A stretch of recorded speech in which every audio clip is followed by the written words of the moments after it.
Bhaktivedanta Swami Srila Prabhupada ki jai, Ananta Koti Vaishnava Vrinda ki jai, Gaur Premanandi.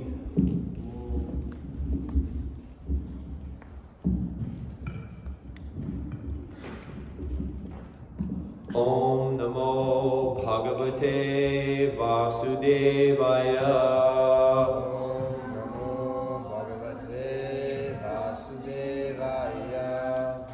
Om Namo Bhagavate Vasudevaya. Om Namo Bhagavate Vasudevaya. Om Namo Bhagavate Vasudevaya.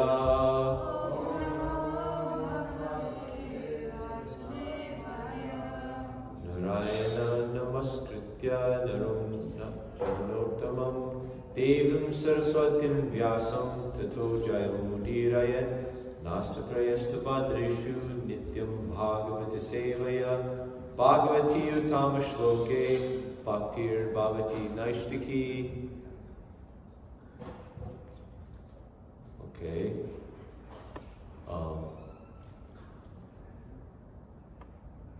We're in the third canto, status quo, chapter 19. The Lord kills the demon Hiranyaksha, and we're on text 34. And maybe Brian, where'd Brian go? I would need someone to take the wheel on the so people can read it. Anyways, it's on the right thing right now, right? Okay.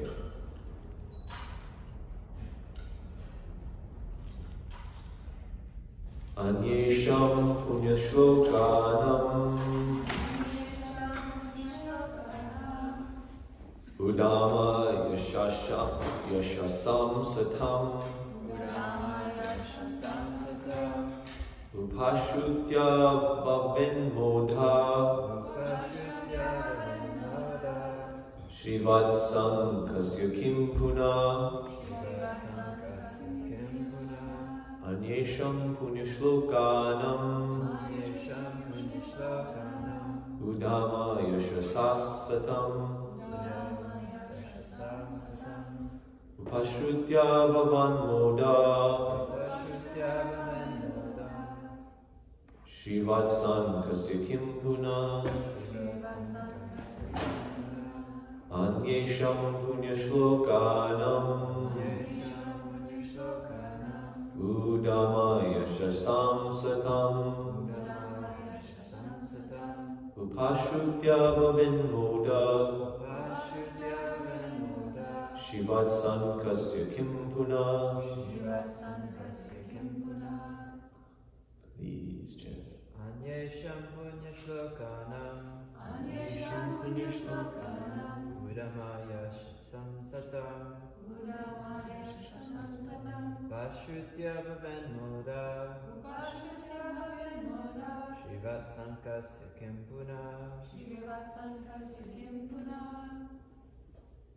Anyesham punyashlokanam Udamaya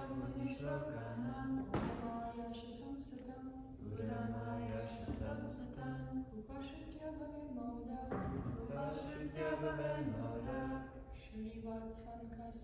Shrivatsan kasya kim puna Anyesham punyashlokanam Udamaya shasam satam Upashrutya bhavan moda Shrivatsan kasya kim puna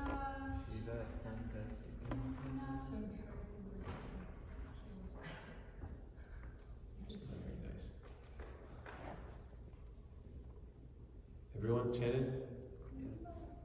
You don't want to try? Anyesham punyashlokanam Udamaya shasam satam Upashrutya bhavan moda Shrivatsan kasya kim puna This is known as Punya Shravana Kirtana. So even just hearing the verse over and over again is good. Sanskrit is, you the sake of knowledge. Prabhu always said everyone, you hear some of the lectures before they would edit the beginning because it would just be like 20 minutes of everyone chanting the verse over and over again. And he would even say that just by the Bhāgavatam class you should be able to memorize the verse because they would say it so many times. I mean, my intelligence is not so good that I can memorize the verse just by hearing it like 10 or 20 times, but okay, synonyms. Anyesham, of others. Punya Shlokana, of pious reputation. Udama Yashasa, whose fame is spread everywhere. Satam, of the devotees. Upashritya, by hearing. Bhavet, may arise. Mod, pleasure. Sa Ankasya, of the Lord who bears the mark Srivatsa. Kim Punaha, what to speak of. Translation and purport by His Divine Grace A.C. Bhaktivedanta Swami Srila Prabhupada Ki. What to speak of hearing the pastimes of the Lord, whose chest is marked with Srivats. Pleasure, even in hearing the works and deeds of the devotees, whose fame is immortal. Repetition. What to speak of hearing the pastimes of the Lord, whose chest is marked with Srivats. People may take transcendental pleasure, even in hearing of the works and deeds of the devotees, whose fame is immortal.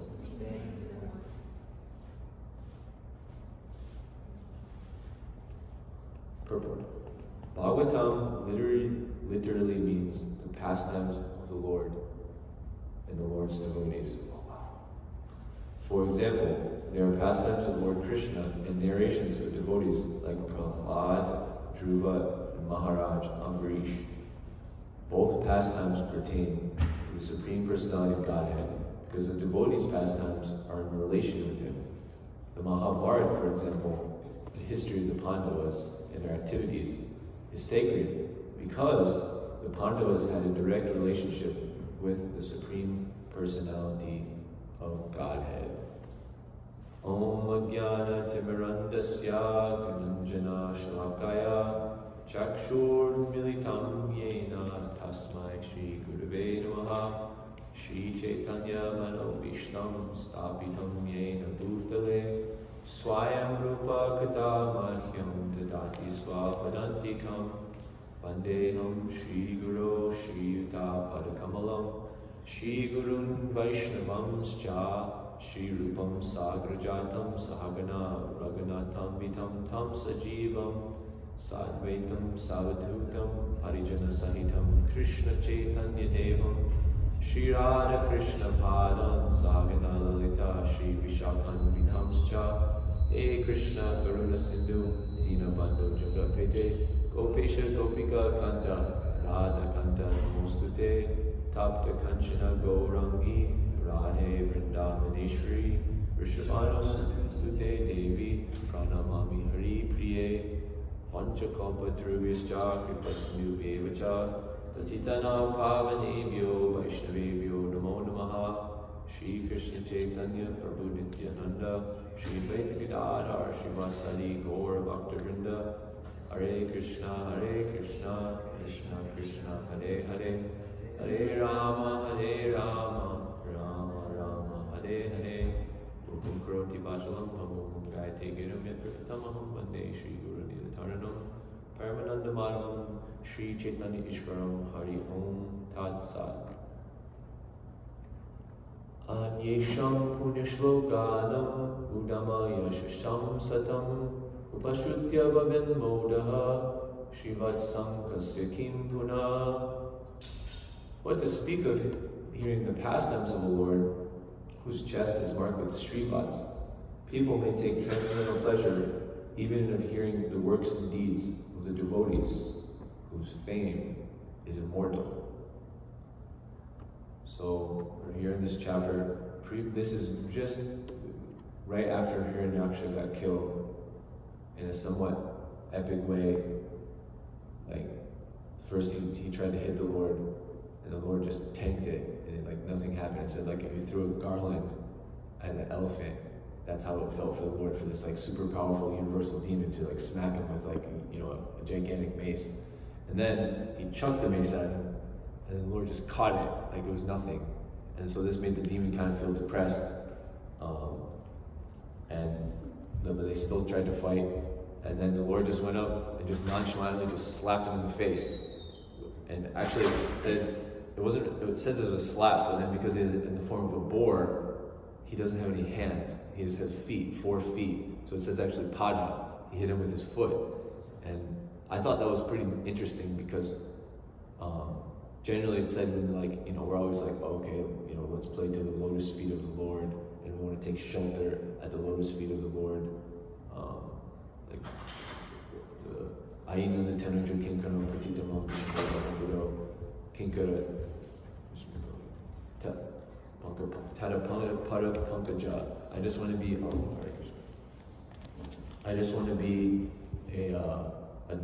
a particle of dust on your lotus feet. So the devotee is always like glorifying and wanting to take shelter of the lotus feet. And so how does the Lord kill this demon, which is actually a form of mercy on his devotee? He uses his lotus feet, which should have been his hand, because he's a boar. He has 4 feet. I thought that was nice. It was just like the same way Haridas Thakur, he wanted to pass away by holding the lotus feet of the Lord. So similarly, Hiranyaksha, who was actually Jai or Vijay, I'm not sure which one, but he was a devotee. Shri Shri Radha Govinda Devi.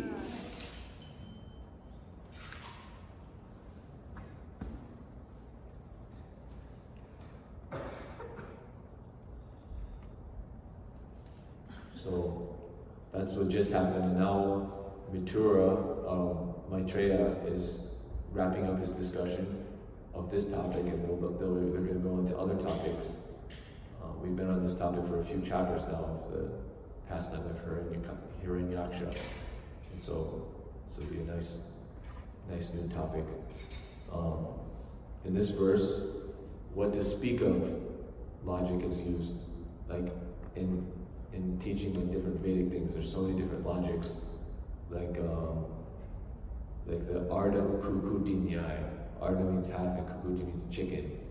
So half chicken logic is it basically is as follows. Like the chicken is very nice because on one side produces eggs, which you can bring to the market and sell. I mean, devotees don't sell that, but if you're just some villager and you want to make money and you have a chicken, that's useful. But unfortunately, on the other side, it has the beak, which needs to eat food. And so the half-hen logic is like an idiotic villager, thinking, I just want the valuable part of the chicken, let me cut off the head, because that's taking too much money. And so that's sometimes used. There's other logics like Saka Chandra Nai, which Saka means branch, Chandra means moon. So it's to describe something by using an example that's not quite, but it'll help you point in the right direction. Like we can never describe the color of Krishna's skin, or the sound of his flute, or how his eyes look when he's bewildered in love. We can never exactly even the poet's most descriptive language can't really touch it. But it can help us approach it. Like they can say, oh, it's Shama, it's the color of a dark blue rain cloud. In different such terminology can be used by the different Vedic poets to help us understand. So this is called Saka Chandra Nyaya, the logic of the moon through the branch. If you don't know where the moon is, and I want you to show you where the moon is, I say the moon is sitting on that branch, and you there's some tree that's blocking the view of the moon, and you look, it looks like the moon is sitting on a branch. The moon's not really sitting on the branch, but by looking at the branch, you can see the moon. There's so many Prabhupada uses, but this one, what to speak of logic, is used in comparison between two things. So you can either show something's less or something's greater. And in this case, it's showing how great is Krishna, which there's this devotee in the Bhakti Center, Adipurush Prabhu, and that's how he always starts his class. He's like, what does the Bhagavatam mean? The Bhagavatam means, how great is Krishna? And so this what to speak of logic is an example of one of it is like, okay, since billions of suns are not even as bright as the Kaustubha gem, then what to speak of a regular little ghee lamp? Showing like how great the Kaustubha lamp is compared to even like a small lamp, or like the inverse of that. Since a lamp isn't affected by shadows, then what to speak of the Kaustubha gem, which is equal to 10 million suns, like in its ability to disperse darkness. So in this verse, Krishna's greatness is underscored. So we can hear the pastimes of the Lord, and it's extremely blissful. But it's so blissful to understand how blissful it is. What to speak of hearing the pastimes of the Lord, even if we just hear the pastimes of his devotees, it's even blissful. So therefore, how blissful are Krishna's pastimes? And we know, some logic behind why even hearing his devotees' pastimes. Like we know the 9 processes of devotional service. Shravanam,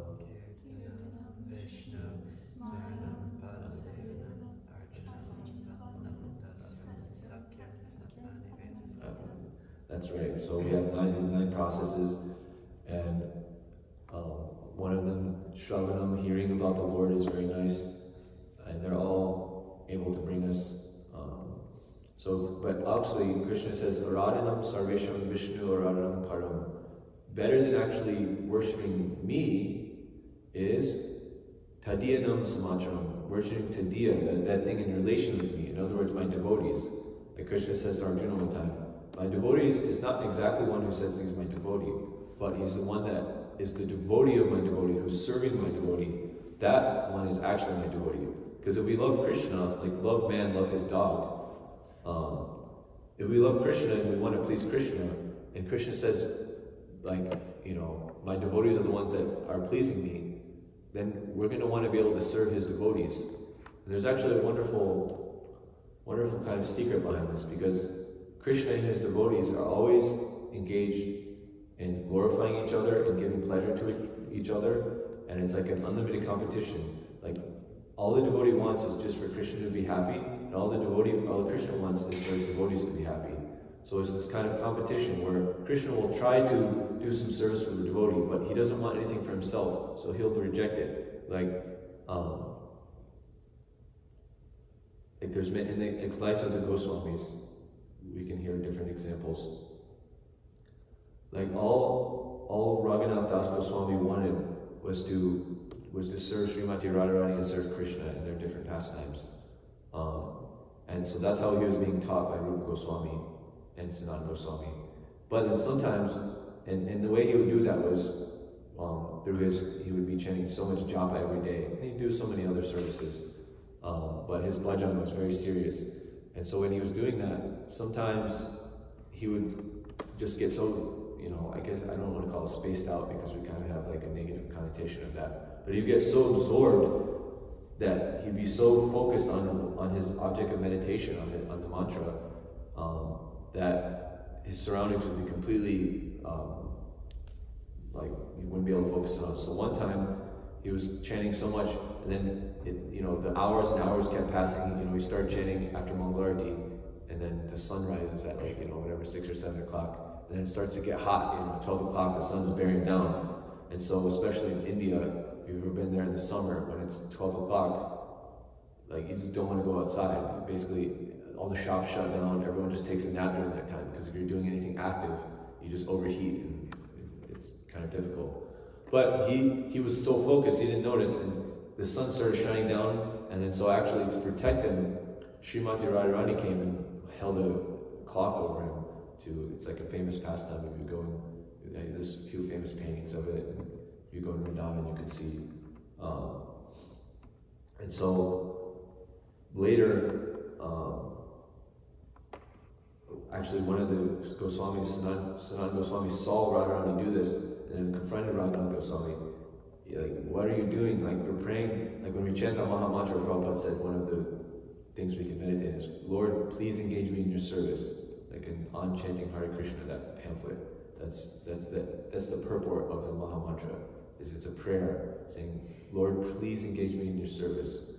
And so if we're chanting that mantra and then the Lord engages in our service, then we should be a little upset about that. Like Prabhupada would criticize, Jesus gave the Christians this prayer, give us, Lord, our daily bread.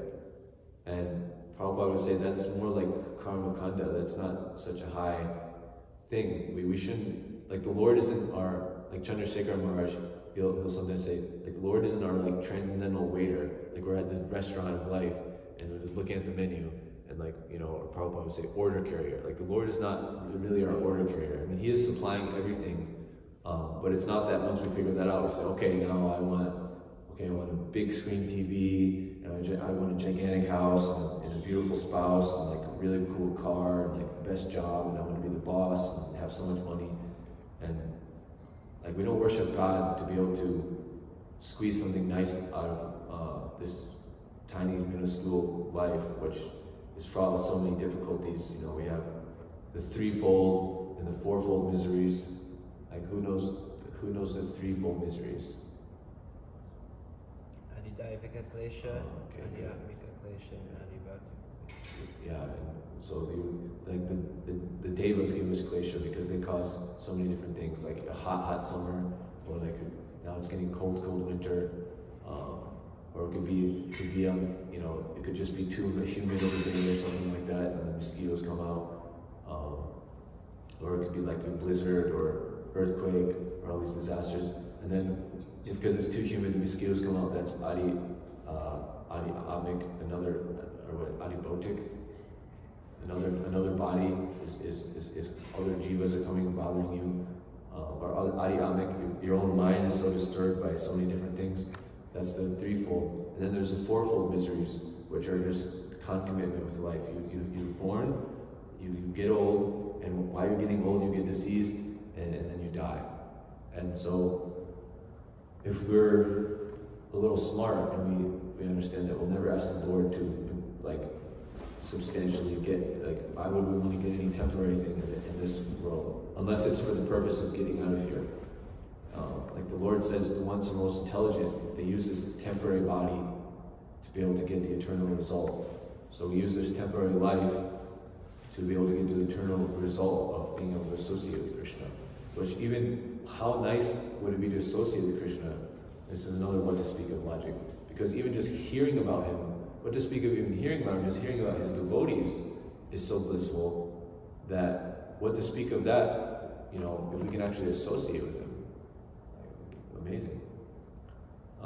And so, but to get that, we need to get purified, and we actually need to get a taste for hearing, because we can know that hearing about Krishna is wonderful, but if we're contaminated and covered over and have all these problems that everyone has before they become a pure devotee, we need to get purified. And actually, the only hope we have of getting purified is serving and hearing from the advanced devotees. Like Shukadeva Goswami is explaining when he's answering the different questions. Shushu Shosha Dhanasya Punya Vasudeva Kataruji Shyam Mahat Seva Vipra Punya Tirtha Nishevana. That if you actually serve the Mahats, the great devotees, and we can serve them even just by hearing about them, then what happens? That Vasudeva Kata Ruchi, that we get Ruchi for hearing Vasudeva Kata, which that's, it's in the Chaitanya Charitamrita, wherever you can find like that enthusiasm, that Ruchi, that greed, we should beg, borrow, or steal to be able to get it. And so it comes from devotees. So just by serving those devotees, that it'll naturally come. Like the Bhakti Vedantas were there, and before Narad Muni was a Narad Muni, he was some young boy, the son of some prostitute, the bastard son of some prostitute who didn't know his father, and he got the chance to actually serve these sages, hang with them, and just eat their leftover remnants, hear what they had to say, and that ended up impinging on him so much devotional service, so much bhakti shakti, that by the end of his life he he attained his eternal position as Narada Muni. And so, the more we actually serve the devotees, the more we can develop this actual taste. And so, what to speak of here in the pastimes, there's chest is marked with Srimad. So Srimad is like the mark of Lakshmi Devi. Rupa Goswami explains that Lakshmi Devi was seen, we heard the verse in the Bhāgavatam, she sees all the pastimes that the Lord performs with the gopis, and she herself wants to become a gopi. But because it's not her position, she's like an eternal parishad. She has a position as Lakshmi. If Lakshmi were to become a gopi, then there would be no associate of Vishnu. So she needs to maintain her position, but she still wants to associate with Krishna. So she engaged in all these services and ended up, Krishna allowed her to become a Srivatsa mark, which is Vishnu's, Vishnu is the OG Vishnu when you go to Vaikuntha, because he's the one with Srivatsa mark, which is like a golden line or a golden hair on his chest. Normally, Lakshmi Devi is known as serving the feet of the Lord. I don't know if we have a picture of, like if you see, Vishnu lying on Sheshadag, and then Lakshmi Devi is at his feet, like doing Padaseva. She's like the Acharya for Padaseva. And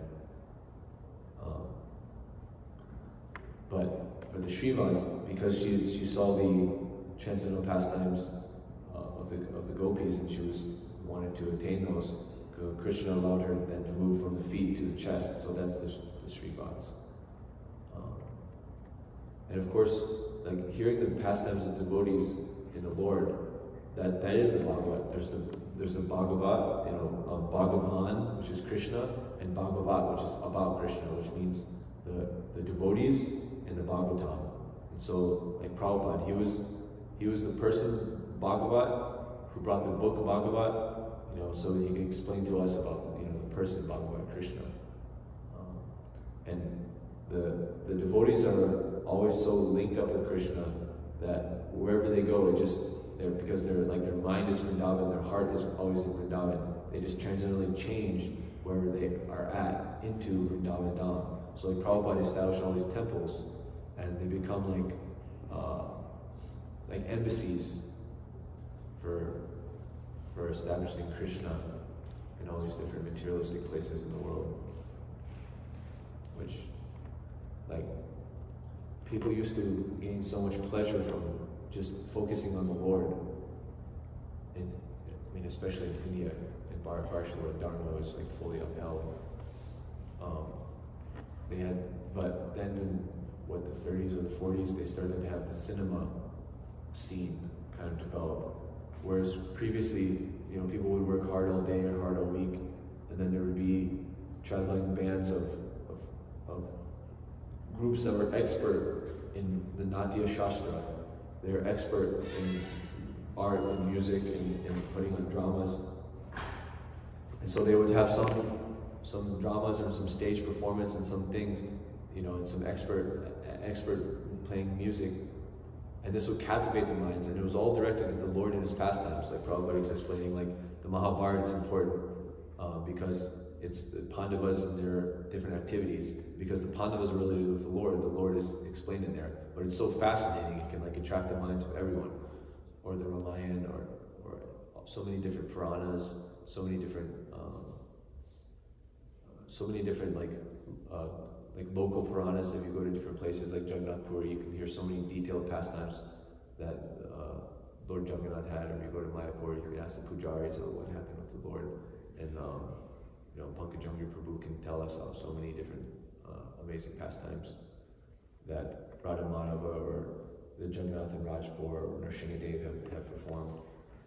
And so this is what was happening, but then, either it was like some planned thing to take people's minds away, or it was just the degradation of society in general and more tamasic energy coming. Then people started going to the cinemas, and of course many cinematic movies are about the Lord, but many of them aren't also. And eventually, if you go there in India now, even though culture is still there, it definitely needs to be preserved. And so, I guess the last point I'll kind of say is that, in one sense, it's our job. Like yesterday, we were at a place in Queens, and it was like all these Bengalis. There's a lot of Bengalis in Queens, and some of them met to talk about what to do about there's like kind of a genocide going on in Bangladesh, because Bangladesh was once part of Greater India, Bharat, but slowly Bharat was chopped up. Actually, they said Bharat was the whole world, but slowly it was chopped up, and they chopped up Pakistan away because they said the Muslims kind of need their own land. And when they did that, it created kind of a whole genocide of any Hindus that were living in Pakistan. They don't know where they go. You look at the census data from before the partition, and there was 20-something% non-Muslims there, and now it's like 2%. And no one knows really what happened to that, 20%, of millions and millions of people.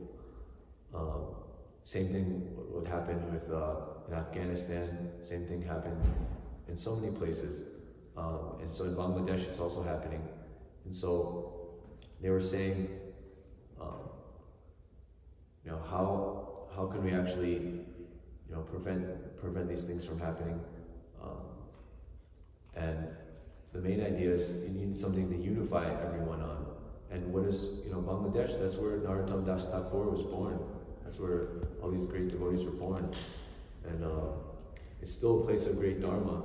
And so, like Lord Chaitanya, he had the first civil disobedience. He is the father of the civil disobedience. Sometimes credit is given to Gandhi, because Martin Luther King, he put his bus, all his different civil disobedience and his all the civil rights movement. All his ideas, he was looking at what Gandhi was doing in India, which,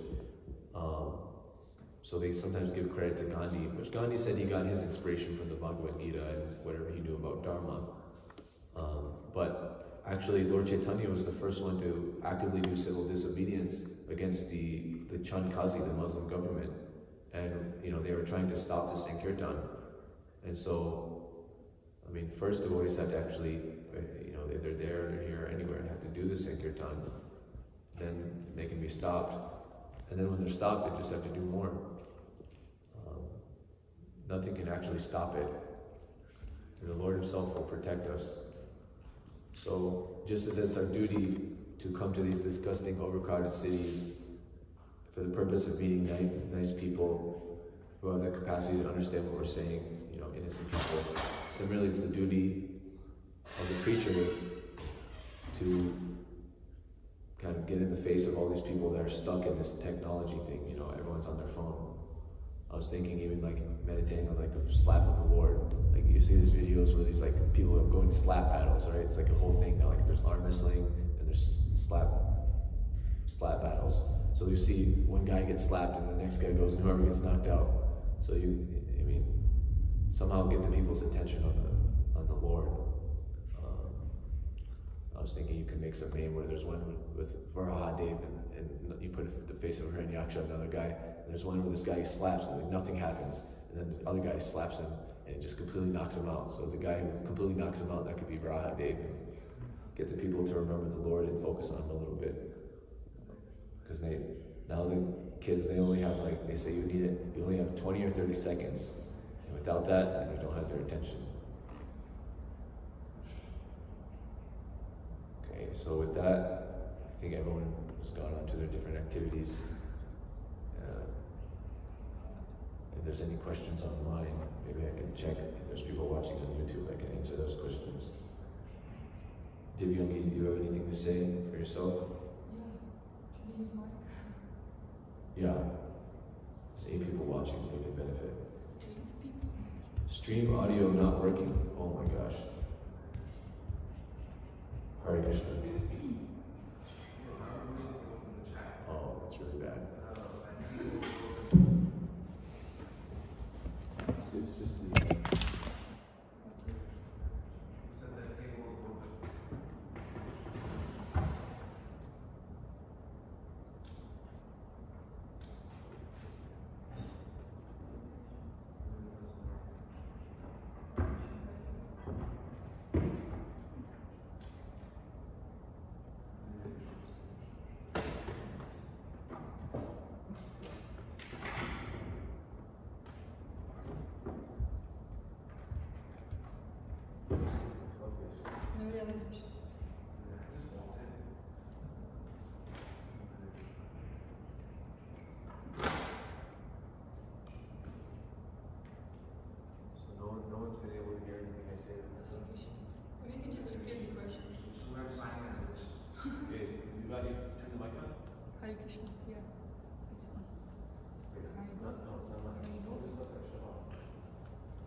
Arjuna.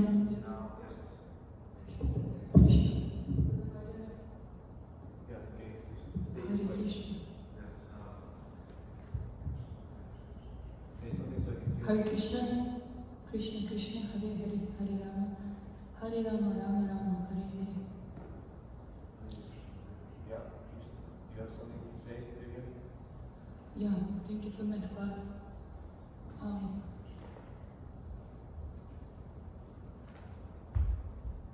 You were saying that in Vrindavan, when it's so hot, people just take a nap at noontime. What about this, the Sandhya period? Are they actually following it? Because we're not supposed to, I remember you were saying all class, we're not supposed to sleep or eat or anything like that. And it's noontime. Yeah, so there's it's a struggle against nature, just like the time that we get most tired in the morning is also not good for sleeping. For me, I always get tired between 6 and 7 o'clock, 7 or 8 o'clock. I get tired and I want to sleep, but that's actually also a bad time to sleep. So there's these two. I mean, in general, the hottest time is a little bit afternoon. And even for like a very strict brahmana, I was reading that if at all they're going to sleep, the most I've heard from one devotee, the auspicious time if you need to take a nap is after lunch. So this would be like 1 or 2 or 3 o'clock, like afternoon, before the evening sandhya. If you need to sleep, and then they said if you do sleep, oh, now this thing is even unplugged. Anyways, if you do sleep, then sleep for like less than an hour, like 48 minutes is considered basically not sleep. It's hard to follow, and of course we're all in these kind of Kali bodies, but the more we can follow it, the more we will be upraised to the more goodness, which is then the platform to actually do devotional service. I have a question. So, Also, one more comment on that question is that the devotees in India, or they're not the devotees, the Dhamvasis, we shouldn't always exactly follow their example because their achar is not always perfect. So a lot of times you'll see them doing different things like smoking biddies and who knows what.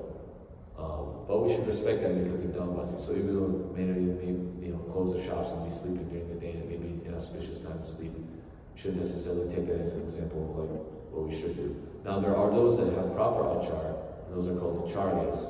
So those Dhamvasis which are acharyas we should follow. Like Prabhupada, he was a Dhamvasi, but he was also an acharya. So he's showing, minimal sleep. He was saying our goal is to actually get sleep to 0. Now that sounds heavy, and we would never really tell that to a new person being on the street. But ultimately we want, the needs of the body to go to 0 because we want our spiritual body and the spiritual need of the soul to be like 100% related with that. But okay, your second question. yeah, in the beginning of the class you said, you were referring that, how killing is a mercy of the Lord. Basically, he showed the mercy. And from, like my perspective, killing is not like the best type of mercy I can get. Even though I know that everything is on the same level. Yeah, so but the question is how to see in our difficulties that it's Lord's mercy. We can know, I can know in my mind that everything Krishna does is ultimately for my benefit, but then when you are in a moment, how to actually see it not as faith. Because I see it sometimes in my own example with my family, that I just, there is this losing faith going on when the difficulties come. Yeah, so multiple things came to my mind. One, firstly, is in Hiranyakashipu's story, killing it's not that like we want to get killed by the Lord, even though Lord Brahma says, oh, what a wonderful death that Hiranyaksha had. In this specific pastime, it's mercy, but it's mercy that was asked for by the devotee. The devotee wanted to do something for the Lord, and so a certain pastime happened, and we all have heard this a few times now, like they wanted either 7 lifetimes as the Lord's devotee or 3 as his demon. So this final killing of him as a demon was mercy upon this devotee. But it's not necessarily all the time, because then he only has, from 3 he only has 2 left. Otherwise he could live 7 long lifetimes as a devotee and have more separation from the Lord. So in the bigger picture, that's one principle. We try to see things from the bigger picture that can help. Now, the second thing that came to my mind, what did you say in the first part of your question before you said about your family? How can we see the difficulties with the mercy of the Lord in our own life? Something came to my mind and now it left. It was a good one. Okay, so one thing, I guess, in seeing difficulties, one thing that's coming to mind is that austerity is the wealth of the Brahmanas, but that's not exactly going to this point.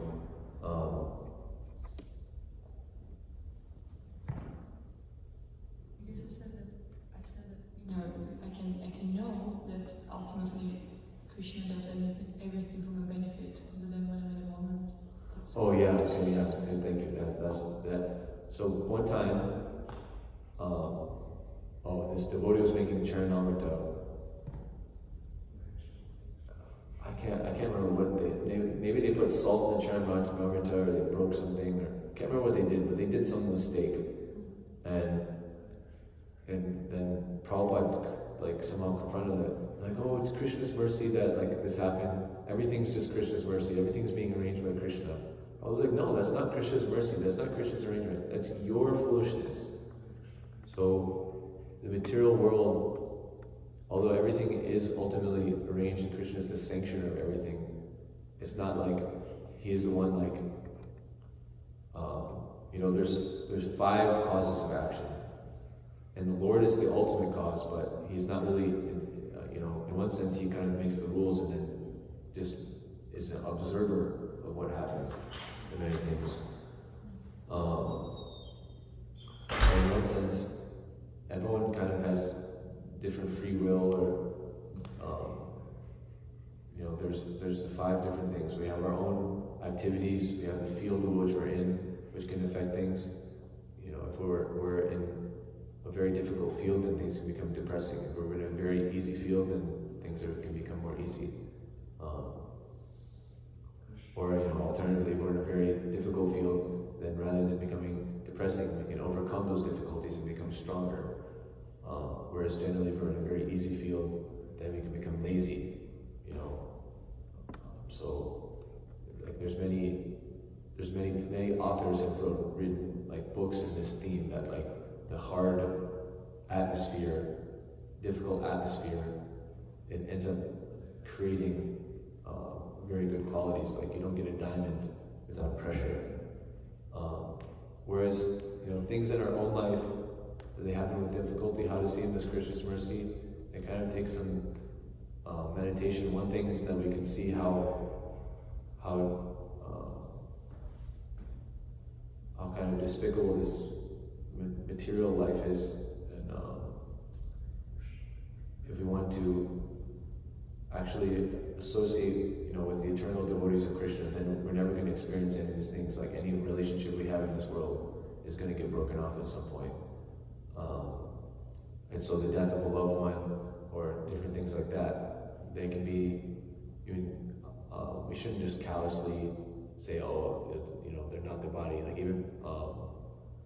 Even people that had full knowledge of the difference between the body and the soul, they still have time in the morning, which is proper for when these things happen. But they should also give us some kind of callousness towards the material world, towards our material life. One thing that if something is causing us to lose faith, then we should try to examine why exactly it's causing us to lose faith. Is it something in our expectation that's wrong? Is it something that what we're doing is wrong? Or is it something in our understanding that's wrong? because then, it could be one of those, but if we're losing our faith, it means, do we think the actual knowledge is wrong? So we have to use our intelligence and see, what thing actually went wrong. Was it the actual knowledge, or is it something related to the knowledge, like our application of it, or our understanding, or like that? So that's, I think, what I would have to say about that. Like 3 things that we can see the kind of bigger picture. And the second thing would be that we can see that it may be, Krishna is the controller of things, but it's not that he's, the jivas have their free will to do what they want. That's the whole point of this world. And the general idea of that is that if the jivas have their own free will and they try to do something outside of what Krishna wants, it's not going to turn out very nice. Or at least not for long. It can't be nice for long. And then the third thing we should try to examine our understanding, or what if something's making us lose faith, and why is it making us lose faith? Chaitanya Nanda, can I get a Haribol? Anything you have to say? Okay, we'll end 5 minutes early. Hari Om Tat Sat.